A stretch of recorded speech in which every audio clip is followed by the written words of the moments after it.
আমাৰ যেটো education system আমি সৰুৰে পৰা আমি যেটো শিকি আহিছো হেতু হৈছে ভালকৈ পঢ়া শুনা কৰা ভাল এটা ডিগ্ৰী লোৱা ভাল মাৰ্কস লৈ আহা আৰু কলেজ লাইফ শেষ হোৱাৰ পাছত এটা চাকৰিৰ কাৰণে এপ্লাই কৰা নে মই কিবা ভুল কৈছো এইটোইটো আমি শিকিছো আৰু আমাক এইটোইটো শিকোৱা হৈছে আমি সকলোৱে সদায় এটা বস্তুৰ ওপৰতে ফোকাস কৰো আৰু হেতু হৈছে 20 বছৰ পাৰ হৈ যোৱাৰ পাছত আমি ইনকাম কৰিব লাগে আমি সকলোৱে কিবা নহয় কিবা প্ৰকাৰ পইচা ইনকাম কৰিব বিচাৰো কিন্তু পইচা ইনকাম কৰাতকৈ এটা ডাঙৰ বস্তু আমি শিকিব লাগে আৰু হেতু হৈছে পইচা আমি কেনেকৈ সেভিং কৰিম ধৰি ললো আপুনি এটা চাকৰি কৰে আৰু 40000 টকা মাহিলি দৰমহা পায় কিন্তু মাহটোৰ আধা দিন নাযাওতে আপোনাৰ দৰমহা পইচা শেষ হৈ যায় এতিয়া আপুনি কি কৰিব কাৰোবাৰ পৰা ধাৰে আনিব নাইবা দোকানত বাকি খাবলৈ ধৰিব ক্ৰেডিট কাৰ্ড ইউজ কৰিব আৰু নেক্সট স্যালাৰি হোৱাৰ লগে লগে আকৌ সেম প্ৰবলেম গতিকে আপুনি ইনকাম কিমান কৰে হেতু ইম্পৰ্টেন্ট নহয় ইম্পৰ্টেন্ট এটো যে আপুনি সেভিং কিমান কৰিব পাৰে আৰু সেভিং কৰিলে হ'ব জানো সেভিং কৰিলেও নহব তাক আমি কোড ইনভেস্ট কৰিম হেতুও জানিব লাগিব কিন্তু এইবিলাক কথা আমি কোড গুৰুত্ব দিও জানো পইচা পোৱাৰ লগে লগে তো আমি এইটোই ভাবো যে এইখিনি পইচা এতিয়া মই কোড খৰচ কৰিম হয়নে এইটোইটো আমি ভাবো কোড ফুৰিবলৈ যাম কোনখন ৰেষ্টুৰেণ্টত পাৰ্টি কৰিম পূজাত কি কাপোৰ কিনিম নতুন ডিজাইনৰ কাপোৰ কি আহিছে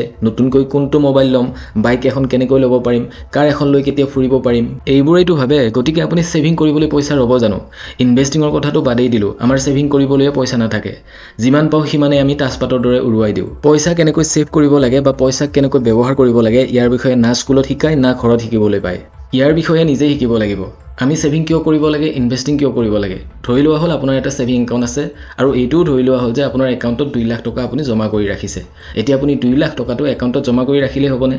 বেংকে আমাক কিমান ইন্টাৰেষ্ট দিয়ে বাৰু সেভিং একাউণ্টত খুব বেছিতে কিমান পাব 3% এটা ইন্টাৰেষ্ট পাব সেই অনুপাতে মূল্যবৃদ্ধি কিমান হৈছে গম পাইনে 1 লিটাৰ পেট্ৰল ভৰাবলৈ কিমান টকা লাগে 100 টকা ধৰিলো পেট্ৰলৰ দাম 20 বছৰত কিমান আছিল জানেনে 35 টকা গতিকে 35 টকা পেট্ৰল এতিয়া প্ৰায় 3 গুণ বাঢ়ি 100 টকা হ'ল যদি আপুনি 2 লাখ টকাটো 20 বছৰ আগতে সেভিং একাউণ্টত ৰাখি দিলে হয় তেনেহলে 3 গুণ আপোনাৰ পইচাটো বাঢ়িলে হয়নে কেতিয়াও নহয় ওলোটা আপোনাৰ লছহে হ'ব আপুনি জানেনে ভাৰতবৰ্ষত প্ৰতি বছৰে 6 পৰা 7% মূল্য বৃদ্ধি হয় গতিকে 7% মূল্য বৃদ্ধিৰ তুলনাত আপুনি বেংকৰ পৰা কিমান ইন্টাৰেষ্ট পাইছে মাত্ৰ 3% গতিকে আপোনাৰ লাভ হ'ব নে লছ হ'ব গতিকে যিমানেই দিন পাৰ হৈ যাব পইচাৰ ভ্যালু সিমানেই কমি গৈ থাকিব অৰ্থাৎ সেভিং একাউণ্টত বছৰ ধৰি পেলাই থোৱা সেই পইচাখিনি বৰ্তমান আপোনাৰ লছ হৈ আছে গতিকে আপুনি পইচা ক'ত সেভ কৰিব আপুনি এফডি কৰিব পাৰে ৰেকাৰিং কৰিব পাৰে য'ত কমসে কম আপুনি 6 পৰা 7% টো ইন্টাৰেষ্ট পাব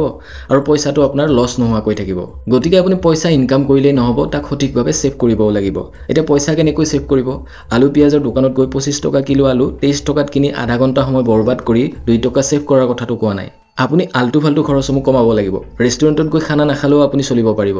3 লাখ টকাৰ বুলেটখন নচলালেও আপুনি চলিব পাৰিব আইফোন এটা নিকিনিলেও জেনেৰেল ফোন এটা কিনিয়ে আপুনি চলিব পাৰিব মাহত সপ্তাহত পাৰ্টি কৰি মদ নাখালেও আপুনি চলিব পাৰিব আৰু তাৰ পৰাই আপুনি সেইখিনি পইচা মান্থলি সেভ কৰিব পাৰিব আমি সকলোৱে ইনস্যুৰেন্স পলিচি এটা খোলো সকলোৰে নাথাকিলেও 80% লোকৰে চাগে আছে আপুনি ইনস্যুৰেন্স কিয় কৰে যাতে ভৱিষ্যতে আপোনাৰ কিবা এটা হলেও ফ্যামিলি সিকিউৰ হয় যাতে ফ্যামিলি কিবা এটা এমাউন্ট পায় কিন্তু ইয়াতেও আমি ভুল কৰো আপোনাৰ ইনস্যুৰেন্সটো কি ইনস্যুৰেন্স ক'ব পাৰেনে 99% লোকৰে এন্ডোমেন্ট ইনস্যুৰেন্স থাকে য'ত আপোনাৰ কোনো ফায়দা নাথাকে ফায়দা কাৰ হয় জানেনে এজেন্টৰ হয় বেংকৰ হয়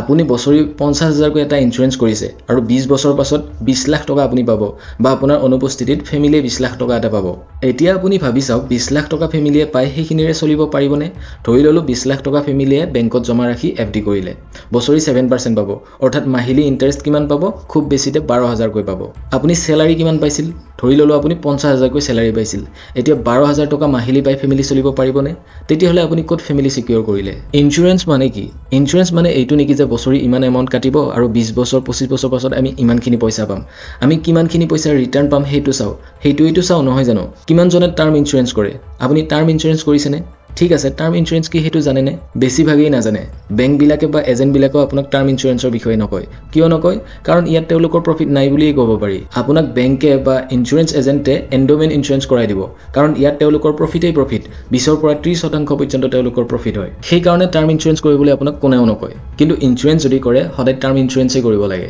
টাৰ্ম ইনস্যুৰেন্স হল বছৰি এটা এমাউন্ট আপুনি দিব লাগিব যিমান দিনলৈ পলিচিটো থাকে 20 বছৰ হ'ব পাৰে বা 25 বছৰ বা 30 বছৰ হ'ব পাৰে কিন্তু আপুনি 1 টকাও ৰিটাৰ্ণ নাপায় অৰ্থাৎ সেই সময়লৈ যদি আপুনি জিয়াই থাকে 1 টকাও ৰিটাৰ্ণ নাপাব এতিয়া আপুনি ক'ব যদি ৰিটাৰ্ণেই নাপাও তেনেহলে কিয় টাৰ্ম ইনস্যুৰেন্স কৰিব লাগে হয় ইনস্যুৰেন্সৰ অৰ্থই হল কালি যদি আপোনাৰ কিবা এটা হৈ যায় তেন্তে আপোনাৰ অনুপস্থিতিটো যাতে ফ্যামিলিয়ে চলিব পৰাকৈ ভাল এটা এমাউন্ট পায় বাকি যিমানবোৰ ইনস্যুৰেন্স পলিচি আছে সবতে কভাৰেজ কম কৈ দিয়ে অৰ্থাৎ আপোনাৰ জীৱন সুৰক্ষাৰ যেটো এমাউন্ট হ'ব হেতু একেবাৰে কম হ'ব যদি আপুনি 50000 কৈ প্ৰিমিয়াম দিয়ে 20 বছৰ পাছত খুব বেছিতে এভাৰেজ হিচাপে 15 লাখ টকা পাব আপোনাৰ মৃত্যুৰ পাছত 15 লাখ টকাৰ ফ্যামিলি চলিব পাৰিবনে 15 লাখ টকাত বৰ্তমান সময়ত এটা ঘৰ বনাব নোৱাৰি তেনে ক্ষেত্ৰত গোটেই জীৱন আপোনাৰ ফেমিলি চলিব পাৰিবনে তেনেহলে কিয় ইনস্যুৰেঞ্চ কৰায় যদি ফেমিলিৰ ভৱিষ্যত সুৰক্ষা কৰিব নোৱাৰে তেনে ইনস্যুৰেঞ্চ কৰি কিবা লাভ আছে জানো আৰে আপুনি জীয়াই থাকোতে ইনস্যুৰেঞ্চৰ পইচা ৰিটাৰ্ণ নাপালেও চলিব পাৰিব কাৰণ আপুনি ভাল এটা ইনকাম পাই আছে গতিকে আপোনাক ইনস্যুৰেঞ্চৰ পইচাৰ দৰকাৰ নাই দৰকাৰ হ'ব আপুনি নাথাকিলে আপোনাৰ ফেমিলিক দৰকাৰ হ'ব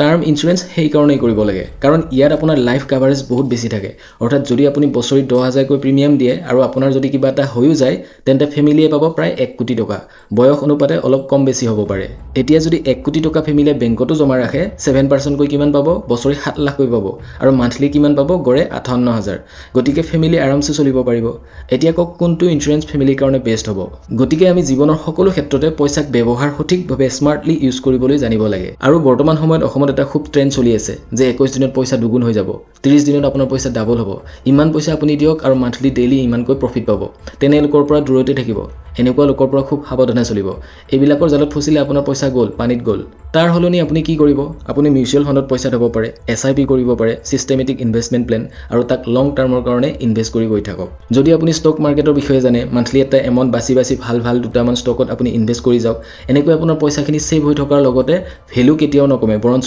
ইয়াৰ ভ্যালু বাঢ়িহে গৈ থাকিব যিমানেই লং টাৰ্ম ইনভেষ্ট কৰি গৈ থাকিব সিমানেই কম্পাউণ্ড গ্ৰোথৰ জৰিয়তে আপোনাৰ এমাউন্ট বৃদ্ধি হৈ গৈ থাকিব গতিকে আমি পইচা ইনকাম কৰাৰ লগতে পইচা কেনেকৈ ব্যৱহাৰ কৰিব লাগে সেই বিষয়ে জনাটো অতি প্ৰয়োজন নহলে গোটেই জীৱন কেৱল ৰিগ্ৰেট কৰি থাকিব লাগিব গতিকে এতিয়াৰে পৰা পইচাক স্মাৰ্টলি সেভ কৰিবলৈ আৰু স্মাৰ্টলি ইনভেষ্ট কৰিবলৈ শিকক আৰু আনকো শিকাওক ভিডিঅ'টি ভাল লাগিলে শ্বেয়াৰ কৰিব সাবস্ক্ৰাইব কৰিব আৰু লাইক কৰিব ধন্যবাদ